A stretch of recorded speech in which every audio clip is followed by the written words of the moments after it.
Russia దేశంలో MBBS చేసే స్టూడెంట్లకి ఉగాది ఉండదు, సంక్రాంతి పండుగ ఉండదు, దీపావళి ఉండదు. మెడికల్ ఇన్ఫర్మేటిక్స్ క్లాస్ అంటే ఇది. ఏం చెప్తారో చూద్దాం మరి. వాళ్ళ అదుగు మన పేరే వచ్చేసింది.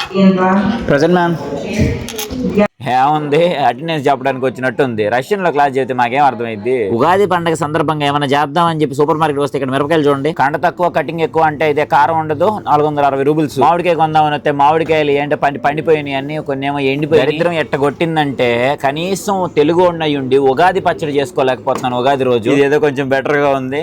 ఓకే, ఇంకేం చేస్తాం, ఇదే దిక్కు ఇంకా లాస్ట్ కి. రష్యా దేశంలో ఉగాది పచ్చడి చేయటం అంటే ఎంత కష్టం నాకు ఇవాళ తెలిసింది. దీంట్లో 6 రుచులు తేవటానికి 6 గంటలు పట్టింది నాకు. అయితే ఫైనల్ గా సాధించాము. ఉగాది రోజు ఉగాది పచ్చడి చేసేసాం. దాంతో పాటుగానే కొంచెం పాయసం, మన ఆంధ్ర ఫేవరెట్ ఫుడ్ అయిన పులిహోర, అలాగే మన హాస్టల్లో ఉన్న తెలుగులో కూడా వాళ్ళ స్టైల్లో కొన్ని తెచ్చారు మనకి.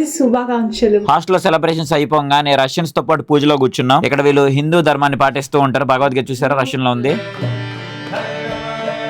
రష్యా భాషలో కృష్ణుడిని ఆరాధిస్తున్నారు ఇక్కడ వీళ్ళు.